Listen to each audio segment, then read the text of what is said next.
Alright, welcome back to episode 3 of the F1 2010 career mode. This is the third round here in Malaysia at the Sepang International Circuit. And this is a track which we of course... Right, mate. Another thing worth remembering is that whilst you're part of a team, you really need to outperform your teammate. That means out-qualifying and out-racing him. Try to keep an eye on his performance. Well, so far we have performed a lot better than our teammate Sebastian Buemi.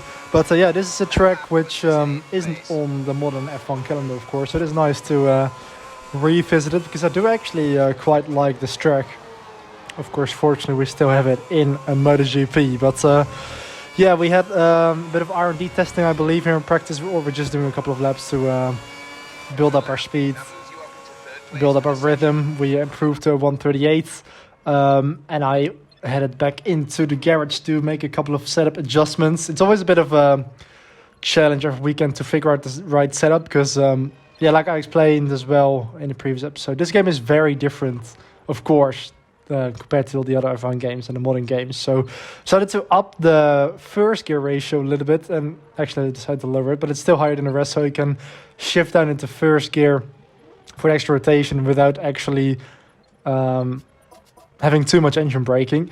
So that's what I sort of went with. I also adjust the balance basically to focus on the front turning, because of course this track has a lot of high speed corners and also low speed corners, so it's a little bit difficult to set up the aero, but I think having a responsive front end is always going to benefit you on this circuit.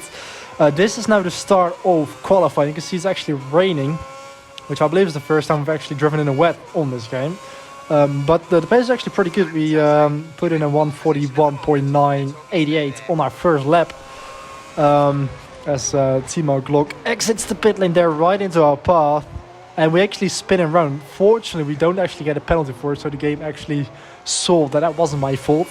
And I tried to improve my first lap, but I couldn't actually do it. I think maybe the tire wear was starting to kick in a little bit. For some reason, I just couldn't get to that lap I set on my first lap. But that lap was actually good enough for pole position. So, the pace in wet.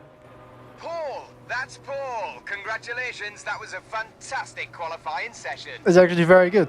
And thank you, Rob, for the positive reaction there. He's also very happy to see us in pole position. But I believe that's our second pole, actually, because we also had pole position for our first round in Bahrain. But we have an interview now. Are you expecting to be one of the main protagonists this season? No, definitely not, because we're in Toro Rosso and it's going to be a bit surreal to fight for the championship. To have a good qualifying session today. Are you pleased with how it went? Yes, very, because we're in pole position, so can't be displeased with that. Now the team have been languishing in midfield for the last few seasons. Is this year's car, though, going to be the one to give you that push to take on the championship contenders? Well, like I said earlier, I think that is a little bit unrealistic, and going for the championship is a bit of a surreal goal in this first season, especially because we're in a midfield team here with Toro Rosso. Then anyway, that was an interview with David Croft. Hey Nick, great driving, pole position. Thank you very much, agent. For some reason she actually knows my name, but now I have my audio name set to Nick, but with Gabriel's accent she actually pronounces it as Nick, so that's pretty cool. I was kind of shocked when I went to the motorhome and I just heard, "Hey Nick." I was like, "What?" Oh yeah, of course my audio name is Nick. So that's just perfect. She actually pronounced my name properly.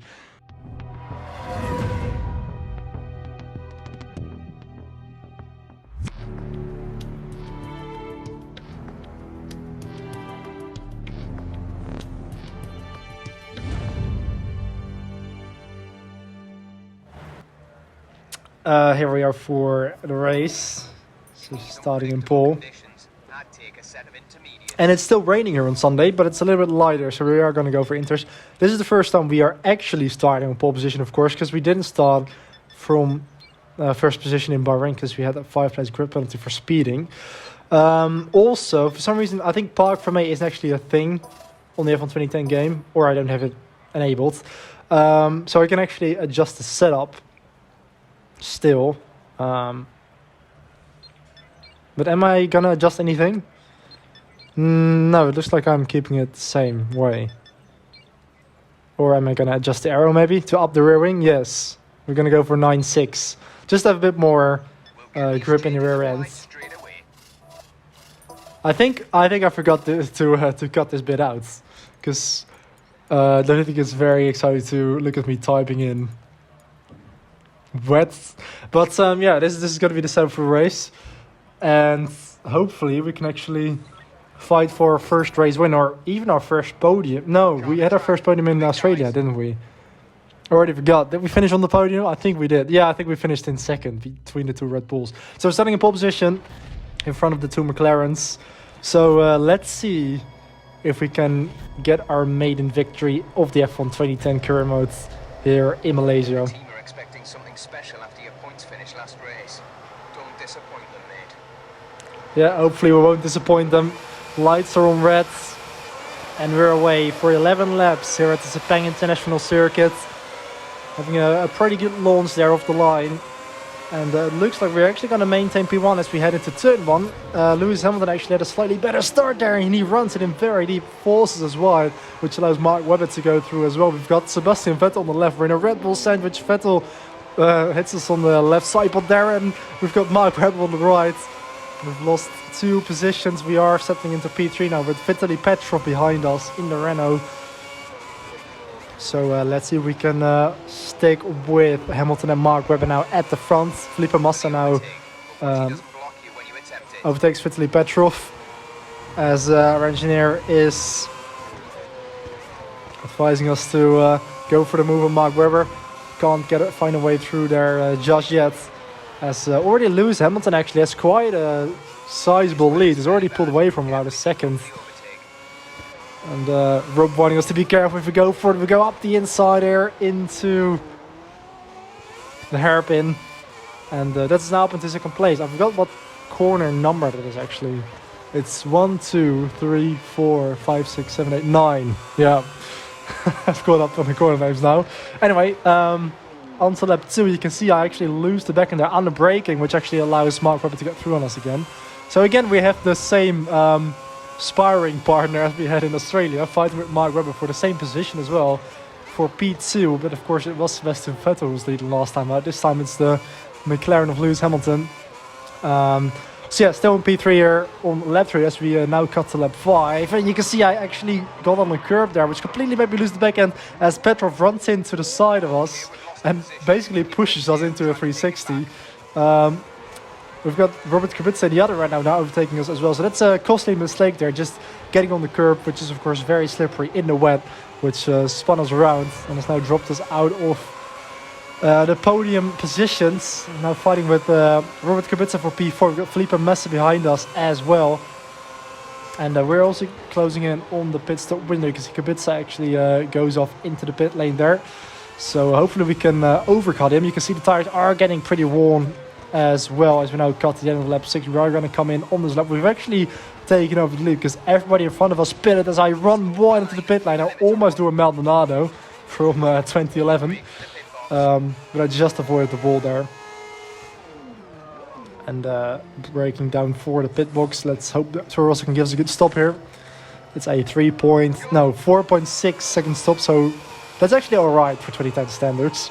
We rejoined the track all the way down in P12, P13 even, make that P14.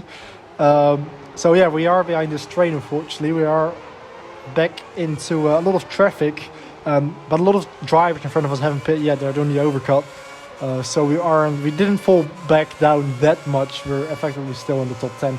But anyway, we're going to have to fight our way through this traffic. We've got Adrian Suter in the Force India behind Karun Chen. But we go on the outside of Sutil.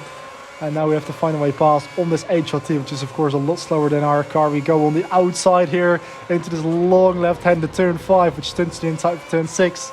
That is now up into P12. We squeeze him out there on the exit. I didn't actually expect him to still be there. Fair play to Karun Chandok for sticking his HRT up there. And we're behind the other HRT of Bruno Senna. We give him a push on the exit of turn 8. And that allows Karun Chandok to have a look up the inside against Senna. Defends the inside. We go clean around the outside onto P11.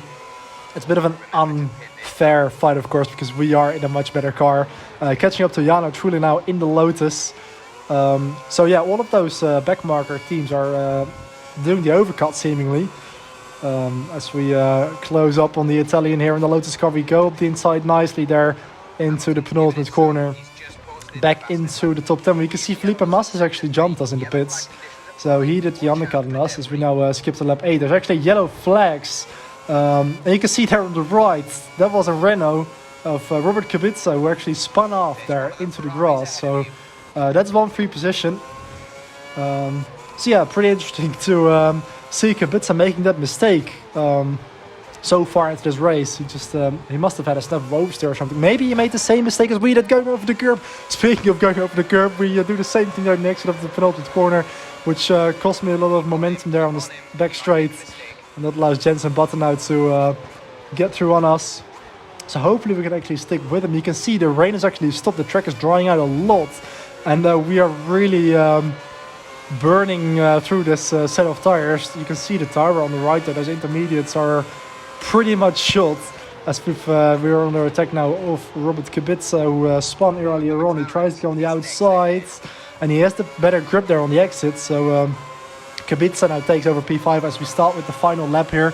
I decided not to pit for a set of slicks because the track only dried out towards the end of the race, and I don't think I would have been able to get enough of an advantage on the slick tires if I pitted on like the penultimate lap. So we're gonna just have to hold on with a very worn and overheated set of intermediate tires on this pretty much dry track. And I just lost all of my pace. The tire wear was pretty severe. You can see the front left is actually red, and I couldn't stick with Robert Kubica.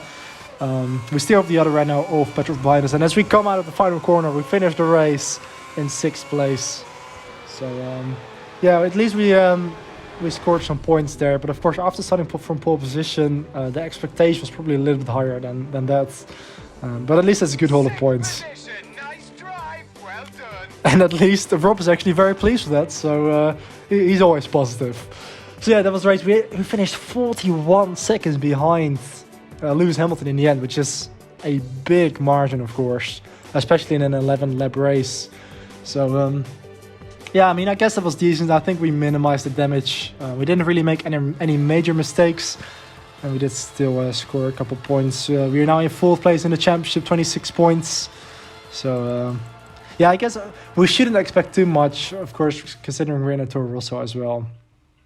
So yeah, that was the Malaysian Grand Prix. I think we were pretty lucky in qualifying to get pole.